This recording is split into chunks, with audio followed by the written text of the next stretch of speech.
Hi, I'm Bob Hoglund of Bob Hoglund Incorporated. These interviews were originally created for first-year teachers and administrators, but they evolved into an excellent opportunity for all educators to reflect upon and be inspired by the answers of fellow professionals. I hope you enjoy this excerpt from my interview with Dr. Robert Butts.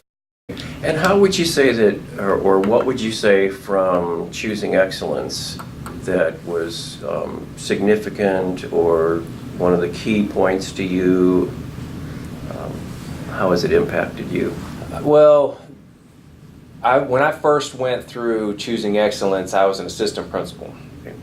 So as an assistant principal, the main thing that I took out of it was the ability to draw or have, whether it's students or teachers, to take responsibility for their own actions and for their own education through the questioning process. And then that's a skill. You know, that's a skill that's learned that you continue to move forward with. But then the bigger picture of that's Choosing Excellence that I think has helped not just me but this school in and of itself is that as you break down the data, if there's something that doesn't look right or something that we feel that we can improve on, it's not just an activity that we change. There's a process that needs to be changed. And you've got to break down what that process looks like and see where the deficiencies in that process are, and then make a wholesale change, which isn't me making the change. It's getting a collective change and building that culture of everybody is in this together, so we're going to make this change together for the good. So you've got to identify what the need is to begin with, and then identify what the end result is, and then see what needs to be changed through that cyclical process.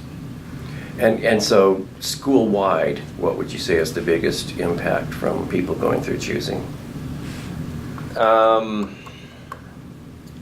And I've touched on it before, but I think on this campus, I think the biggest change has been communication. And I know that sounds funny because communication is not really a process, but it is when you break it down into, you know, where's the communication coming from, who's it going to, what is the communication that needs to be put out there, and what's the end result of the communication. So that's cyclical in and of itself. But what I've learned on this campus especially, is that when you're able to communicate what my vision is for the school, and I say it's my vision, but what the vision of the school is to improve student achievement. And when that communication gets put out there to everybody else and everybody has the buy-in, then there's two-way communication between me and teachers, between teachers and students, between teachers and parents.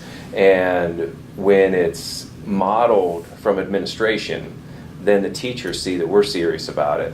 They have that communication with parents, which is huge. And once you start having communication with parents and then with students, then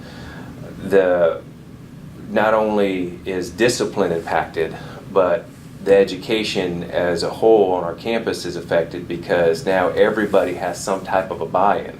So any process that we have on our campus can be enhanced because we already have open communication. Now, are there pockets of a lack of communication? Absolutely, there always are.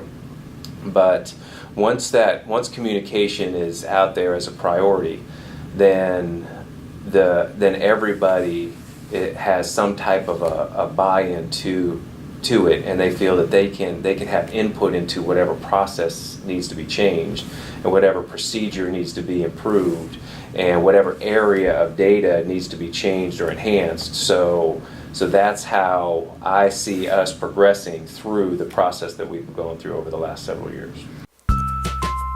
Thanks for watching. I hope you enjoyed the interview.